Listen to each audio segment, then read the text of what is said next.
Big Boss common மேன்ல ஜெயிச்சு நான் மட்டும் பிக் பாஸ் வீட்டுக்குள்ள போயிட்டுன்னு வச்சுங்களேன், என்னால பிக் பாஸுக்கே ஒரு பயங்கர ட்ரெண்ட் இருக்கும். அது சென்னையில இருந்து தமிழ்நாட்டில இருந்து இந்தியா லெவல்ல ட்ரெண்டிங் ஆகும்.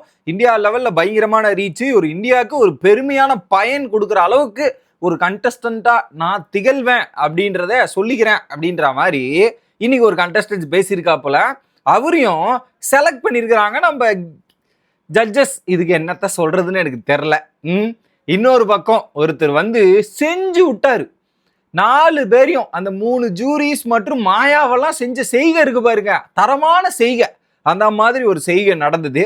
அப்படி இன்னைக்கு Bigg Boss common man episode number 3ல என்ன நடந்துச்சு அப்படின்றது தான் இந்த வீடியோவில் டீட்டெயிலாக டிஸ்கஸ் பண்ண போகிறோம். சேனலுக்கு புதுசாக இருந்தீங்கன்னா மறக்காம வீடியோக்கு லைக்கும் ஐப்பும் கொடுத்துருங்க. ஃபேஸ்புக் மற்றும் யூடியூப் தளத்தில் ஃபாலோ பண்ணாமல் வீடியோ பார்க்குறவங்க எல்லாருமே ஃபாலோ பண்ணிட்டு வீடியோ பார்க்குமாறு கேட்டுக்கொள்கிறேன். இப்போ கண்டென்ட்டுக்குள்ள போயிடலாம். ஸோ மாயாவை ஓஸ்டா போட்டு தான் போட்டாங்க. இன்ட்ரோ எப்படி இருக்குன்னா, வரும்போதே ஒரு பாட்டு பாடிக்கிட்டு தான் அவங்க இன்ட்ரோவே கொடுப்பாங்க. ஸோ பாட்டு பாடி ஆரம்பிக்கும் போதே பார்த்தீங்கன்னா இன்னைக்கு ஒரு கண்டஸ்டன்ஸ் வராங்க. மொதல் கண்டஸ்டன்ஸ் யாருன்னு பார்த்தீங்கன்னா ஃபராஸ் கான் அப்படின்ற ஒரு கண்டஸ்டன்ஸு. அவர் வந்து பார்த்தீங்கன்னா சொல்கிறார், நான் பார்க்கறதுக்கு வேணா ஜென்சி கிட்டு மாதிரி இருக்கலாம், ஆனால் மெச்சூரிட்டி இதெல்லாம் பார்க்கும்போது ஒரு 90s கிட்டு மாதிரி இருப்பேன் அப்படின்ற மாதிரி சொல்லிட்டு இருக்காரு. ஸோ அவருடைய உங்ககிட்ட என்னென்ன டேலண்ட் இருக்குது அப்படின்னு கேட்கும்போது, பிக் பாஸுக்கே நான் தேவைப்படலாம், நீடி லிஸ்ட்ல இல்லை வாண்டட் லிஸ்ட்ல ஏதாவது ஒன்றத்தில் நான் இருப்பேன், அந்த அளவுக்கு ஒரு டேலண்ட் நிறைஞ்ச ஒரு ஓல் என்டர்டைன்மெண்ட் பேக்கேஜ் இருக்கிற ஒரு கண்டஸ்டன்ஸுங்க அப்படின்னு பேசுறாரு. சரிப்பா என்ன டேலண்ட் அப்படின்னு சொல்லுப்பா அப்படின்னும் போது, பீப்புள்ஸை மேனேஜ் பண்ணுவேன், மணி மேனேஜ் பண்ணுவேன். இது பீப்புள்ஸை மேனேஜ் பண்ணுறது ஓகே, மணி மேனேஜ்மெண்ட்னா அங்கே இருக்கிறது கிராசரிஸ் மட்டும் தான், வேற எதுவும் பெருசாக மணி இல்லை.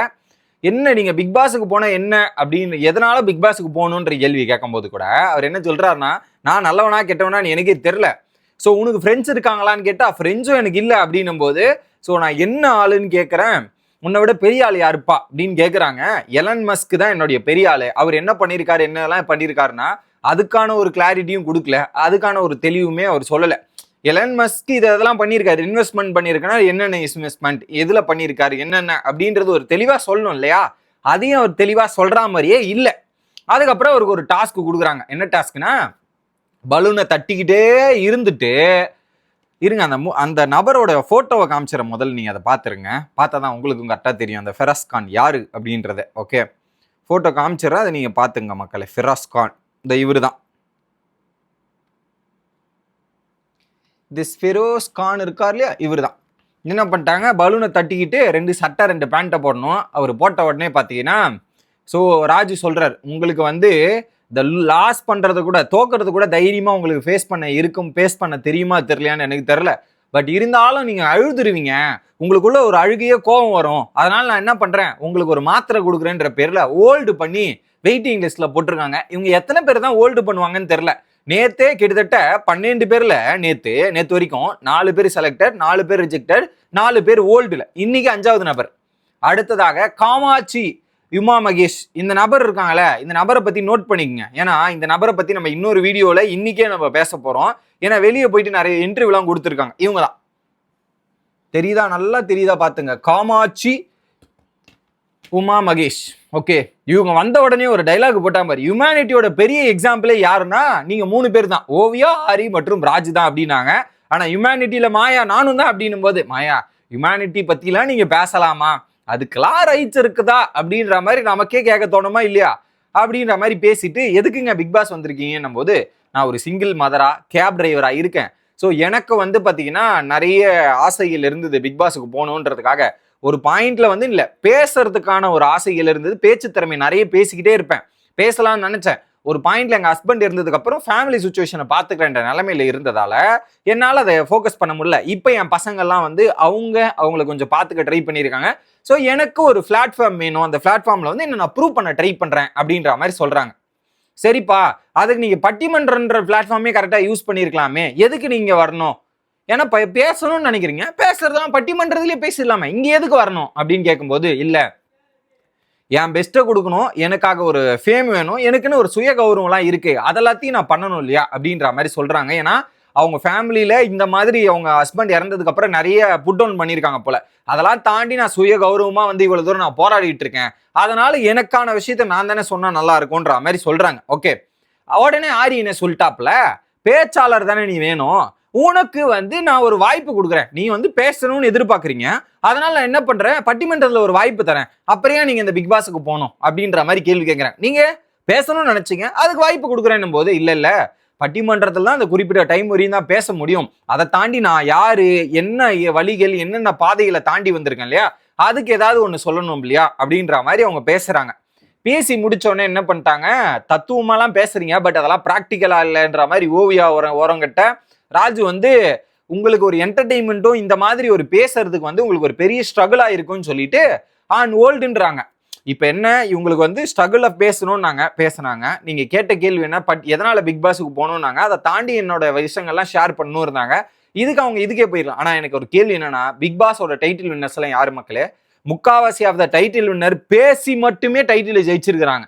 ஸோ அதனால இவங்களுக்கு பேசுறதோ ஒரு இது, அது பேசுறது மட்டும் அவசியமா அப்படின்னு நீங்க கேட்கறாங்கல்ல, பேச்சு திறமையால தானேங்க நிறைய டைட்டில் வின்னர் ஜெயிச்சிருக்காங்க, அப்புறம் ஏன் உங்களுக்கு ஒரு வாய்ப்புக்கு மறுத்தீங்க அப்படின்றது என்னுடைய கேள்வி. உங்களோட கருத்து என்ன அப்படின்றத கமெண்ட் செக்ஷன்ல சொல்லிட்டு இவங்களையும் ஓல்டுல போட்டுட்டாங்க. பட் என்னன்னா அது பிராக்டிக்கலா இருக்காதுன்னு சொல்றாங்க.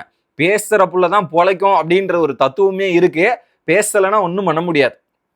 அடுத்ததாக 2 கண்டஸ்டன்ஸ் வராங்க. யாருன்னா வெங்கடேஷன் மற்றும் சாருமதி. அந்த 2 பேரையும் ஒன்னாவே காமிச்சிடறேன், ஏன்னா அந்த 2 பேரும் 1-on-1 டிபேட்ல வச்சிருந்தாங்க. சாருமதி இவங்க, வெங்கடேசன் யாரு, வெங்கடேசன் தாங்க இவர். இந்த வெங்கடேசன் தான் நோட் பண்ணிக்கணும் மக்களே, இந்த வெங்கடேசனை பார்த்துங்க, நல்லா பார்த்துங்க இந்த நபர். ஓகே, ஸோ வந்து என்ன பண்ணிட்டாங்க, 2 பேரும் அட் அ டைம்ல வராங்க. அதை வந்த உடனே பார்த்தீங்கன்னா உங்களை பத்தி ஒரு நிமிஷத்துல சொல்லுங்க, நீங்க என்ன யாரு அப்படின்னும் போது, ஸோ சாருமதின்ற நபர் வந்து 35 வருஷமா அவங்களுக்கான வாழ்க்கையை வாழாம மற்றவங்களுக்காக வாழ்ந்திருக்காங்க. இப்போ அவங்களுடைய வாழ்க்கையை வாழ்றதுக்காக இந்த ஷோக்கு வந்திருக்கிறாங்க. இன்னொரு பக்கம் வெங்கடேசன்ற நபர் வந்து பாத்தீங்கன்னா அப்பா இல்லாம அம்மாவா சிங்கிள் பேரண்டா அவர் வந்து உழைப்புக்கே கஷ்டப்பட்டு சாப்பாடே இல்லாம இருந்த இவரு இப்போ 2 கோடி இன்கம் வர அளவுக்கு வந்து இருக்கேன். நான் பிக் பாஸுக்கு சாப்பாடு போடுறது தான் என்னுடைய நோக்கம்ட்டு. பிக் பாஸுக்கு சாப்பாடு போடுறது தான் நோக்கம்னா எப்படி போடுவீங்கன்ற கேள்வி எனக்கும் வந்துச்சு. அதான் கேட்டாங்க அந்த இடத்துல. அப்போ அதுக்கு அவர் என்ன சொல்றாருன்னா, இப்போ நான் பிக் பாஸ் உள்ள வந்துட்டுன்னு வச்சுங்களேன், என்னோட ரீச் வேற மாதிரி ஆயிரும். இப்போ எனக்கு வர டேர்ன் ஓவர் 2 கோடியில இருந்து 4 கோடியா மாறலாம், 6 கோடியா மாறலாம், 10 கோடியா மாறலாம். அந்த 10 கோடியில இருந்து 100 கோடியா மாறும். அப்ப நான் பிக் பாஸுக்கு ஸ்பான்சர் பண்ணுவோம்ல, அந்த ஸ்பான்சர் மூலியமா சாப்பாடு போடுவோம்ல அப்படின்ற மாதிரி பேசுறாரு. சார் யார் சார் நீங்க அப்படின்ற மாதிரி தான் நமக்கு இருந்துச்சு. எப்படி பிக் பாஸுக்கு சாப்பாடு போறதுக்காக பிக் பாஸுக்கு வரணும், ஆக மொத்தத்தில் என்னென்ன அதோட மையக்கருத்து, எனக்கு ஒரு ஃபேம் வரணும், என் பிசினஸ் ப்ரொமோஷன் ஆகணும், அந்த ப்ரொமோஷனுக்கு நான் பிக் பாஸை பயன்படுத்துறேன்னு ஒரு டைரக்டா சொல்லிட்டு போயிருக்கலாம். ஆனா இதை எப்படி பிளான் பண்ணி நான் பிக் பாஸுக்கு வந்தா எனக்கால எத்தனை பேர் நல்லது அடிவாங்கன்ற அவர் பிசினஸ் ப்ரமோஷன் பண்றதுக்கு என்னால சாப்பாடு போட முடியும் அப்படின்றது மக்கள் பார்ப்பாங்கல்ல. சார் நல்ல business strategy sir, super. Okay, அதுக்கப்புறம் இவங்க அந்த சாருமதி, ஏன்னா மாத்தி மாத்தி தானே பேசணும். ஓகே, உடனே மணி என்ன சொல்றாங்க, நானும் எனக்கு வந்து அப்பா இல்லாம ஒரு 3வது பெண்ணா வந்து நான் நிறைய கஷ்டம் பண்ணியிருக்கேன், இதெல்லாம் பண்ணியிருக்கேன் அப்படின்ற மாதிரி அவங்க ஒரு பக்கம் பேசும்போது பாத்தீங்கன்னா, இப்போ 2 பேருமே ஒரே கான்டெக்ட்ல சொல்றீங்க, சிங்கிள் பேரண்ட்றீங்க. அப்ப 2 பேர்ல யாரு பெஸ்ட்ன்றத பேசி அடிச்சு காட்டு, அடிச்சு ப்ரூவ் பண்ணு அப்படின்ற மாதிரி சொன்ன உடனே பாத்தீங்கன்னா, உடனே வெங்கடேசன் பேசுறாரு, பாருங்க நான் வந்தேன்னா சென்னைக்கே ட்ரெண்டு, இந்தியா தமிழ்நாடு ட்ரெண்டு, அப்புறம் இந்தியாவுக்கு ட்ரெண்டு, நேஷனலுக்கு ட்ரெண்ட் ஆகி நான் பல பேருக்கு வாய்ப்பு கொடுக்குங்க, பல பேர் எனக்கு அடியில வேலை செய்வாங்கங்க, என்னால ஊரே பயனடையும், நாடே பயனடையும், இந்தியாவே பயனடையுங்க, அந்த மாதிரி கண்டஸ்டன்ஸ் உள்ள அனுப்பலாமா வேணாமா அப்படின்ற மாதிரி டிபேட் பண்ண ஆரம்பிக்கிறாரு. என்ன இது ஒரு புதுசா இல்ல இருக்கு, இது வரைக்கும் பிக் பாஸ் வீட்டுக்குள்ள போனவங்க இந்த மாதிரி இந்தியா லெவல்ல பயனடைவோன்னு பேசினதே கிடையாது அப்படின்ற மாதிரி தான் இருந்துச்சு. இவர் இப்படி பேசணும்னு பாத்தீங்கன்னா உடனே சாருமதி வந்து, ஏங்க அது இருக்கட்டும், இந்தியா உலகம் அதெல்லாம் இருக்கட்டும், என் லைஃப் மாறணுங்க, எனக்கு முக்கியங்கன்னு அவங்க சண்டை போடுறாங்க ஒரு பக்கம். ஓகே, உடனே வந்து ஒன்றும் பிரச்சனை இல்லை, உங்களுக்கு வந்து என்னென்னா ஒரு விஷயம், உங்களுக்கு ஒரு உங்களுக்கு வேலை தானே வேணுங்க ஐயா, உங்களோட லைஃப் மாறணும், நான் என் வாழ்க்கையை மாற்றி காட்டுறேன், உங்கள் வாழ்க்கையை நான் மாற்றி காட்டுறேன், நானே உங்கள் ஏரியாவில் இதெல்லாம் மாற்றி காட்டுறேன் அப்படின்ற மாதிரி இவர் பேச, என் வாழ்க்கையை மாற்றி காட்ட நீ யாரா, நீ யாரு, என் ஹஸ்பண்ட் இருக்கோம், நான் இருக்கேன், நான் மாற்றிக்கிறேன், நீ என்ன என் வாழ்க்கையை மாற்றி கொடுக்குறதுன்ற மாதிரி இப்படி சண்டை போடுது. மாற்றி இப்படி சண்டை அடிச்சுக்கிறாங்க. அதுல வந்து ஒரு கேள்வி, இவர்கிட்ட இருந்த ஒரு குவாலிட்டி ரிமூவ் பண்ணா இவர் வேஸ்ட் அப்படின்ற மாதிரி ஏதாவது ஒரு குவாலிட்டி சொல்லுமான்னும் போது அந்த சாருமதி என்ன சொல்றாங்க, இவர்கிட்ட இருந்த வாயை ரிமூவ் பண்ணா இவர் டம்மி பீஸுங்க அப்படின்றாங்க.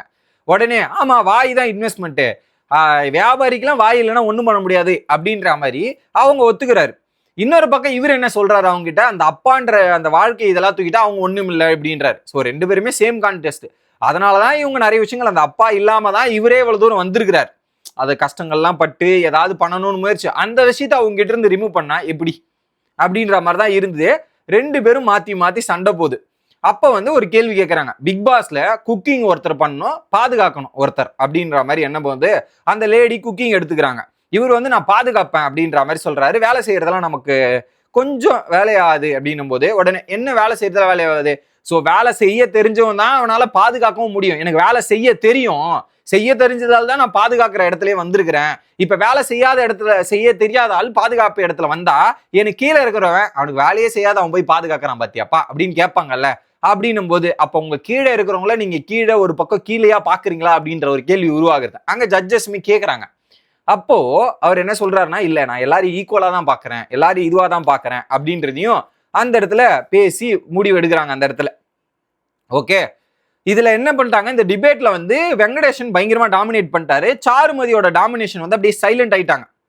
ஓகே, சைலண்ட் ஆனதால வந்து பாத்தீங்கன்னா ஒரு மாதிரி ஆயிட்டு செலக்ஷன்ல வந்து சாருமதியை ஹோல்டு பண்ணிட்டாங்க. குறிப்பா வந்து உங்களுடைய ஸ்பேஸை நீங்க எடுத்துக்கல, நீங்க குறிப்பா நீங்க மாறணும்னு நினைச்சு வந்தீங்க, அந்த மாற்றம் உங்ககிட்ட நிகழல. மாறணும்ன்றது இங்கேயே மாறினாதான் பிக் பாஸ் வீட்டுக்குள்ள போய் நீங்க உங்களால பண்ண முடிச்சதை பண்ண முடியும்.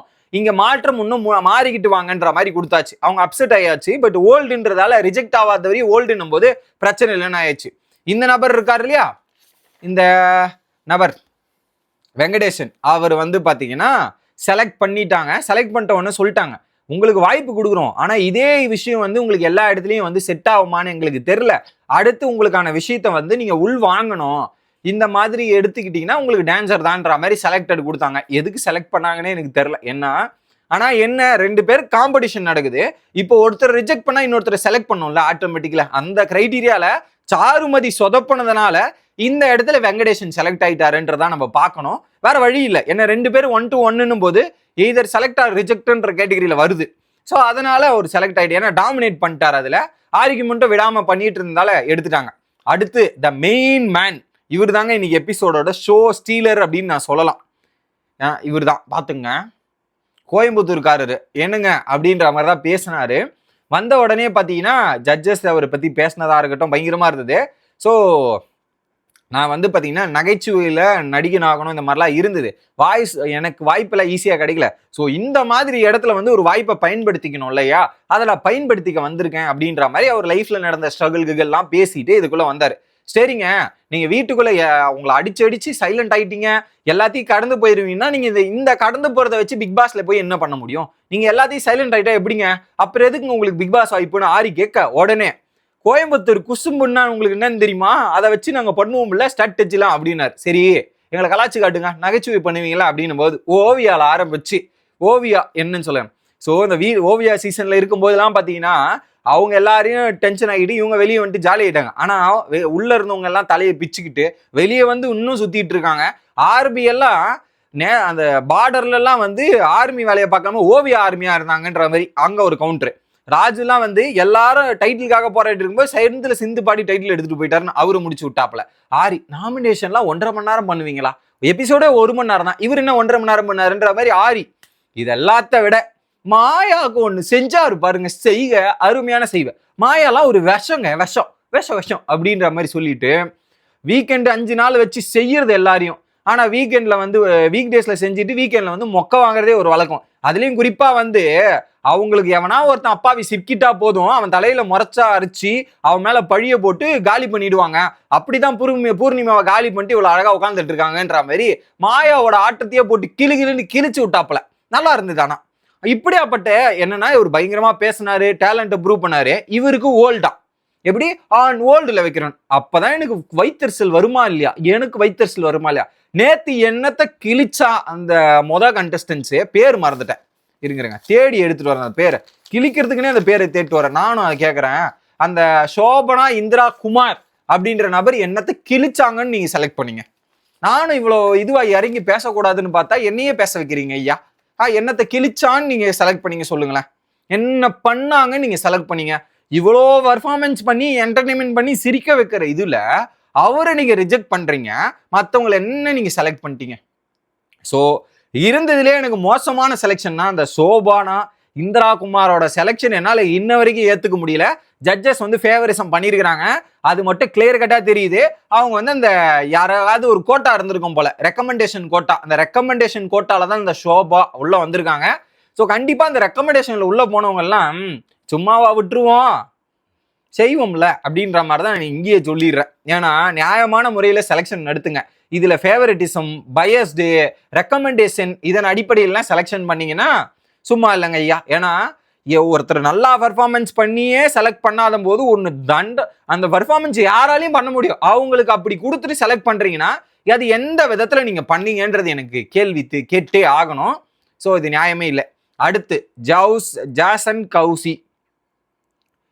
ஐயோ ஒரு போட்டோ எங்கங்க, இவர் தாங்க ஐயா, ஜாசன் கௌசி. ஓகே, இந்த நபர் இருக்காரு இல்லையா, இவர் வந்து பாத்தீங்கன்னா இங்கிலீஷ்ல ரேப் பண்றாரு. அவருக்கு தமிழே நல்லா வருது, ஆனா இங்கிலீஷ்ல ரேப் பண்ணணுன்ற ஒரு இன்டென்ஷன் இருக்குது போல. அது இங்கிலீஷ்லயே வந்து சொல்லிட்டு நிறைய கதைகள் சொல்றாரு. அசிஸ்டன்ட் டைரக்டர்ன்றாரு, அதுக்கப்புறம் லிரிக்ஸ் எழுதுறேன்றாரு, எலக்ட்ரானிக் மியூசிக் பண்றேன்றாரு, இன்னும் வேற என்னதான்ப்பா மிச்சம் இருக்குது அப்படின்னு பார்த்தா எல்லாத்தையும் சொல்லிட்டு இருக்காரு.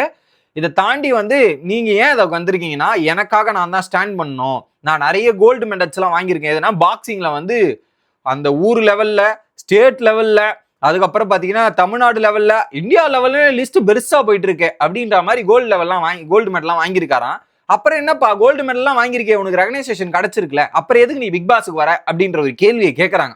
உடனே இப்போ ரெகனைசேஷன் கிடைச்சிருந்தாலுமே நான் வந்து என் நேம சொன்ன உடனே தான் உங்களுக்கு தெரிஞ்சது, அப்ப நீங்களா என்ன ரெகனைசேஷன் பண்ணல இல்லையா அப்படின்ற மாதிரி அந்த இடத்துல அவர் சொன்னாரு. So that was a valid point.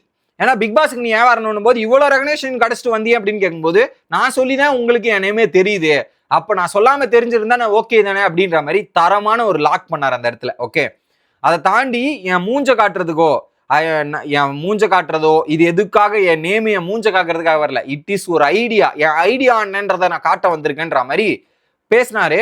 ஆனா என்ன, அவர் பேசும்போது ஒரு ஸ்லாங், கை இப்படி ஆக்ஷன் போயிட்டு வருது, ஆக்ஷன் மட்டும் இப்படி பயங்கரமா போயிட்டு வராப்பல, அதை மட்டும் தவிர்த்திருக்கலாம். அதை தாண்டி இங்கிலீஷ்ல நிறைய பேசுறாப்புல, தமிழ் முழுசா பேச வரல, தமிழ் பேச வரல அப்படின்றதுக்காக நீங்க இங்கிலீஷ்ல பேசி மிக்ஸ் பண்ணி பேசுனீங்கன்னா ஓகே.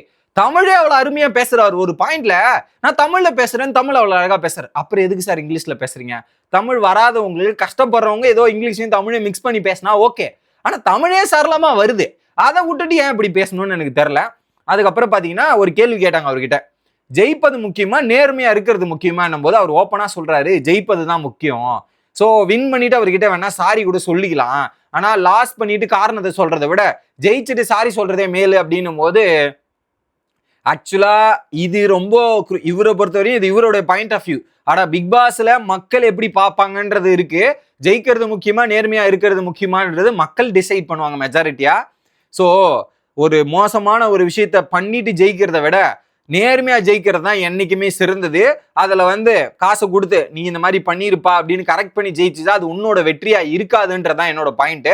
ஸோ நேர்மைதான் வெல்லும், அது ஏமாத்தி ஜெயிக்கிறதுலாம் என்னைக்கா இருந்தாலும் வீழ்த்தப்படும் அப்படின்றதுல மாற்றுக்கிறதே கிடையாது. இவரை வந்து செலக்ட் பண்ணிட்டாங்க, பட் இன்ட்ரெஸ்டிங் ஒரு பர்சனாலிட்டி தான், அதுல மாற்றுக்கிறதே இல்லை. இந்த மாதிரி வீட்டுக்குள்ள போய் பண்ணுப்பா அப்படின்னு அவர் பாடி லாங்குவேஜ், அவர் இது பேசுறதுலாம் வந்து துருதுன்னு இருக்காரு, பார்ப்போம் வீட்டுக்குள்ள போயிட்டு. பட் ஓகே, அவருக்குள்ள அந்த பேசின விஷயங்கள்லாம் கொஞ்சம் இம்ப்ரெசிவா இருந்தது, கொஞ்சம் யூனிக்கா தான் தெரிஞ்சது, கம்பேரிட்டிவ்லி அக்செப்ட் பண்ணிக்கலாம். அடுத்து ஐஸ்வர்யா மற்றும் அபிநயா அப்படின்ற 2 கண்டஸ்டன்ஸ் வராங்க. ஸோ சொல்றேன் அந்த 2 பேர் யார் யாருன்னு. திஸ் இஸ் ஐஸ்வர்யா, இந்த மூஞ்ச பாத்துங்க Aishwarya, and then this is Abhinaya, இந்த மூஞ்சியும் பாத்துங்க. ஓகே, இந்த 2 பேரா இதுல வந்து என்ன பண்றாங்க, 2 பேருக்கும் ஒரு இது குறிப்பா வந்து அபிநயா பேசுறாங்க, எதுக்குமா நீ இந்த பிக் பாஸ்க்கு வரணும்னு நினைச்சா, எல்லாரும் பிக் பாஸ் வர்றதுக்கு ஒரு காரணம் இருக்கும். என்ன காரணம்னு பாத்தீங்கன்னா, அவங்களுக்காக வந்தாங்க, அவங்க கரியருக்காக வந்தாங்க, என் ஃபேமிலிக்காக வந்தாங்க, இதுக்காக அதுக்காக வந்தான்னு சொல்லிட்டே போவாங்க. ஆனா நான் வந்தது எதுக்கு தெரியுமா, என்னுடைய பர்சனல்ஸ் எல்லாம் கிடையாது, பெண்கள் பாதுகாப்புக்காக நான் அந்த பிக் பாஸ் ஷோக்கு வந்தேன். என்னடா இது பெண்கள் பாதுகாப்புக்காக பிக் பாஸா, புதுசா இல்ல இருக்கு, சரி என்ன விளக்குங்க அப்படின்னு கேட்டா சொல்றாங்க, கிளப்பிங் போறதும் வைப் பண்றதும் சட்டை இல்லாம நான் ரோட்ல நடந்துட்டு போறதும் இதெல்லாம் வந்து சேஃப்டி இல்லை. குறிப்பா வந்து ஒரு நைட் டைம்ல ஒர்க் பண்ணும்போதும் டியூஷன் டைம்ல போயிட்டு இது பண்ணும்போது அந்த ஒரு சேஃப்டி அவங்களுக்கு ரொம்ப முக்கியம் அப்படின்னு பேசுனாங்க. இவங்க பெண்கள் சேஃப்டி பத்தி பேசுறது சரி, ஆனா அவங்க ஒரு கான்டெக்ட் எடுத்துன்னு வந்து ஒரு கனெக்ட் பண்ணி பேசினாங்க பாத்தீங்களா. பப்புக்கு போறதும் ட்ரெஸ் இல்லாம வெளியே போறதும் அதுக்கப்புறம் பாத்தீங்கன்னா வைப் பண்றதும் அப்படின்றதால அது வந்து அவங்க வைப் பண்றதாலேயோ பப்புக்கு போறதாலேயோ அவங்க தப்புன்னு ஆயிட முடியாது. அதை அவங்க சொல்லணும். அதை வந்து இவங்க வேற மாதிரி ஒரு கான்டெக்ட்ல சொல்றாங்க. அந்த கான்டெக்டே ஏற்புடையதா இல்ல. பெண்கள் சேஃப்டின்றது கரெக்ட் தான், பேச வேண்டிய டாபிக்னான்னு கேட்டீங்கன்னா பேச வேண்டிய டாபிக் தான், அதுல மாற்று கருத்து இல்ல. ஆனா இவங்க எடுத்துட்டு வந்த ஒரு கான்டெக்ட் இருக்கு இல்லையா, அந்த கான்டெக்டே சரியில்லைங்க ஐயா. அதை தான் கேட்குறாங்க.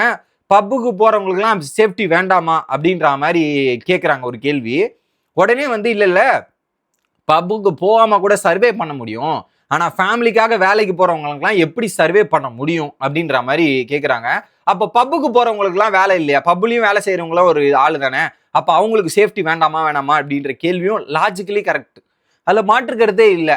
அப்படின்னும் போது உடனே அங்க இருக்கிற அபிநயா வந்து ஆரி கேட்கிறாரு, உமன் சேஃப்டினா என்னம்மா அப்படின்னும் போது, இல்ல பிக் பாஸ்ல வந்து சின்ன வயசுல இருந்து பெரிய வயசுல இருந்து பாக்குறவங்களுக்கு ஒரு விஷயத்தை எடுத்துட்டு போய் சேர்க்க முடியும், எல்லாத்தையும் பண்ண முடியும் அப்படின்ற மாதிரி அங்க டிஸ்கஷன் போகுது. இப்படி டிஸ்கஷன் போகும்போது பக்கத்துல 2 பேரும் அட் டைம் வந்தாங்க கண்டஸ்டன்ஸ், ஐஸ்வர்யா மற்றும் அபிநயா. அப்ப அபிநயா வந்து உன் ஸ்பேஸை எடுத்துக்கிட்டு அந்த பொண்ணு பேசிட்டு இருக்குமா, என்னமா நீ பேசாம இருக்க அப்படின்னும் போது ராஜ் கோத்தோட உடனே வந்து என்ன சொல்லிட்டாங்க, பீப்புள் சேஃப்டின்றது இவங்க சொல்றாங்க. இப்போ ஒரு பென்சில் பாக்ஸ்ல 15 பென்சில் இருக்கும்போது ஒரு பென்சிலோட ஊக்கு மட்டும் உடஞ்சு போயிருந்தா அது வந்து தப்பு கிடையாது, அது யூனிக்கா இருந்தா அது தப்புன்னு சொல்ல முடியாது. So this is not right, you are not கேபபிள்ன்ற மாதிரி அந்த பொண்ணு பேசுறாங்க. ஓகே சரிம்மா, உங்களுடைய டேலண்ட் என்ன அப்படின்றத சொல்லுங்க அப்படின்னு கேட்குறாங்க. பேச்சு தான் என்னுடைய இது, பேச்சு வச்சு என்டர்டைன்மெண்ட் பண்ணுவேன், நிறைய விஷயங்கள் இருக்கு அப்படின்னும் போது சரி உங்க 2 பேருக்கு ஒரு டாபிக் கொடுக்குறேன். சோசியல் மீடியால எல்லாருக்கும் டபுள் ஃபேஸ் இருக்கு, வெளியே ஒரு ஃபேஸ், சோசியல் மீடியால ஒரு ஃபேஸ் இல்ல, ரெண்டுத்துலயும் ஒரே ஃபேஸ் இருக்கு அப்படின்ற மாதிரி டிபேட் பண்ணுங்கன்ற மாதிரி சொல்றாங்க.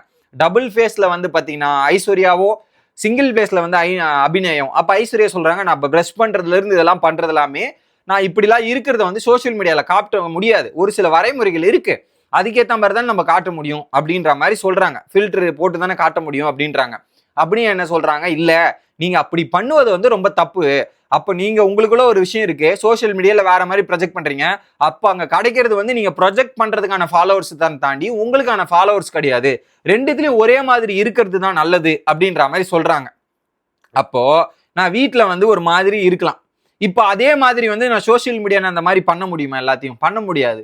அது லாஜிக்கலி வந்து எல்லாத்துலயும் ஒரே மாதிரி இருக்கணும்ன்றது அவங்க சொல்ற பாயிண்ட் கரெக்டா இருந்தாலுமே ஒவ்வொரு இடத்துலயும் நம்ம பிஹேவியர் எப்படி பண்ணணும்ன்றதுக்காக நம்ம வீட்டுல பிஹேவ் பண்ற மாதிரி காமன் ஒரு பப்ளிக் இடத்துல வந்து பிஹேவ் பண்ண முடியுமா சொல்லுங்க நீங்க. அப்ப வந்து வீட்டுல நம்ம பொறுத்துக்கு, வீட்டுல இருக்க அப்பா அம்மா எல்லாம் நம்மளை பொறுத்துட்டு இருப்பாங்க, நீ காமன் பப்ளிக்ல போட செவிலு மேலேயே கொடுப்பான், எப்படி செவிலு மேலேயே கொடுப்பான், நீ வீட்டுல காமனா இங்க பிஹேவ் பண்ற மாதிரி பப்ளிக்ல போய் பிஹேவ் பண்ணனா அப்ப அதை ஏத்துக்க முடியுமா? ஸோ அந்த லாஜிக் தான் இருக்கு. ஆனா என்ன, அவங்களுக்கு கொடுத்தாங்க டாபிக், அந்த டாபிக் ஏற்ற மாதிரி பேசணுன்றதுக்காக தான் அவங்க பேசினாங்க. இதுல என்ன பண்ணிட்டாங்க, 2 பேருக்கும் ஓல்டு போட்டு போயிட்டாங்க. அதுல குறிப்பா சொல்லிட்டாங்க 2 நெகட்டிவ் பத்தி சொல்லுங்க அப்படின்னும் போது அபிநயா சொல்றாங்க, இவங்க ரூம்ல பேசுற மாதிரி இங்க பேசுறது இல்ல அப்படின்ற மாதிரி சொல்றாங்க, அங்க வேற மாதிரி இருக்காங்க இங்க வேற மாதிரி இருக்காங்கன்னு சொல்றாங்க. உடனே வந்து இன்னொரு பொண்ணு ஐஸ்வர்யா வந்து, ஆமா இவ பேக்கு, அங்கேயும் அப்படிதான் பேசுவா இங்கேயும் இப்படிதான் பேசுவான்ற மாதிரி பேக்குன்னு சொல்லிட்டாங்க. உடனே அந்த பொண்ணு டென்ஷன் ஆயிட்டு, நான் உனக்கு முக்கியம், இந்த மாதிரி பேசுறவெல்லாம் பாத்துக்காதுன்ற மாதிரி அவங்க 2 பேரும் பேச அங்க ஒரு சச்சரவா போயிட்டு 2 பேரையும் ஓல்டு பண்ணிட்டாங்க. ஆக மொத்தத்துல இன்னைக்கு 8 பேர்ல 6 பேர் ஓல்டு, 2 பேர் செலக்டட். ஜட்ஜஸ் என்னையா பண்றீங்க, ரிஜெக்டே பண்ண மாட்டீங்கல்ல, ரிஜெக்ஷனே பண்ண வராது உங்களுக்கு, அதனாலதான் என்னமோ ஜட்ஜஸ்ல மாற்றங்கள் நடந்திருக்குது. குறிப்பா இந்த நைட்டி மேட்ரு, நைட்டி வீடியோ பயங்கரமா ட்ரெண்ட் ஆயிட்டு இருக்கு. நான் நேத்தே போடலாம்னு நினைச்சேன், ஆனா ஏன் வெயிட் பண்ணனா, ப்ரோமோ வேற விட்டுருந்தாங்க சேனல்ல, அந்த ப்ரோமோ பார்த்துட்டு அந்த கான்டெக்ட் வர டெலிகாஸ்ட் ஆக போகுது. டெலிகாஸ்ட் ஆனதுக்கு அப்புறம் நம்ம டீட்டெயிலா பேசலாம்னு நினைச்சா இன்னைக்கு எபிசோட்ல அது வரல. அதனால நான் இன்னைக்கு அந்த எபிசோடு வராதால அந்த வீடியோ ஒரு இன்டர்வியூலாம் ட்ரெண்ட் ஆகிட்டு இருக்கு, அதை பத்திலாம் நம்ம பார்த்துட்டு டீட்டெயிலா வந்து மீண்டும் உங்களை சந்திக்கிறேன். தொடர்ந்து சேனலோட இணைஞ்சிருங்க. ஸோ உங்களுக்கு ஏதாவது கேள்விகளோ கருத்துக்களோ எல்லாமே வரவேற்கப்படுகிறது, அதை கமெண்ட் செக்ஷன்ல போட்டுடலாம். இன்னைக்கு நான் பேசல ஏதாவது உங்களுக்கு மாற்று கருத்து இருந்தா கண்டிப்பா கமெண்ட் செக்ஷன்ல போட்டுறேன், அதை பார்த்து நானும் தெரிஞ்சுக்கிறேன் என்ன தப்பு சரி அப்படின்றத கேட்டுக்கிற மக்களே. மீண்டும் உங்களை வந்து சந்திக்கிறேன். Bye guys.